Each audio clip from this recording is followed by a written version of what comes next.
There was once a man called Elijah.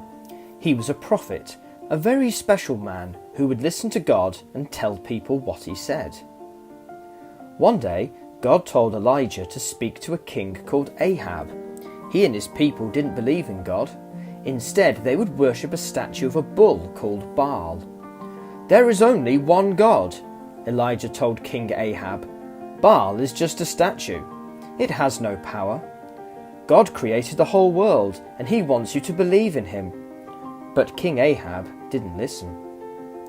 So Elijah said, "Let's have a competition to prove who is the real God. Tomorrow, bring some of your people and meet me on top of that mountain, Mount Carmel." So King Ahab sent a messenger to tell his people about the competition to prove if Elijah's God or Baal was the real God. They were sure that Baal would win, so they decided to come and watch. The next day, when the people had gathered on the mountain, Elijah spoke to them. "There is only one God, and he is the God of Israel and the whole world. Why do you not believe in him, and instead worship that statue? Let us see who is the real God." Elijah told the followers of Baal to build an altar. They would then call out to Baal to send a fire to burn it.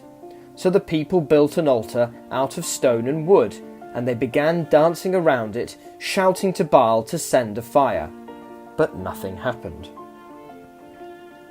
Elijah started to make fun of them. "Maybe Baal is asleep. Why not shout louder to wake him up?" So the people shouted and screamed, danced and stamped their feet, and did everything they could. But no matter what they did, there was no fire.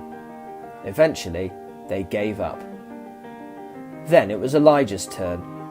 He built his altar out of stone and wood, and then started to pour huge jars of water all over it.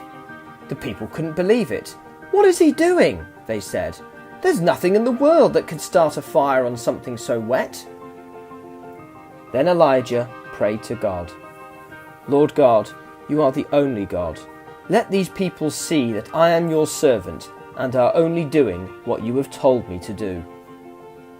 Suddenly, a huge fire came from the sky and set all of Elijah's altar ablaze. The people could not believe it. Some of them were so afraid that they ran away.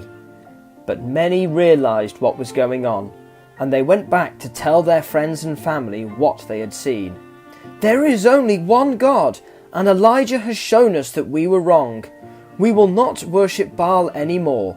We will only worship the God of Israel."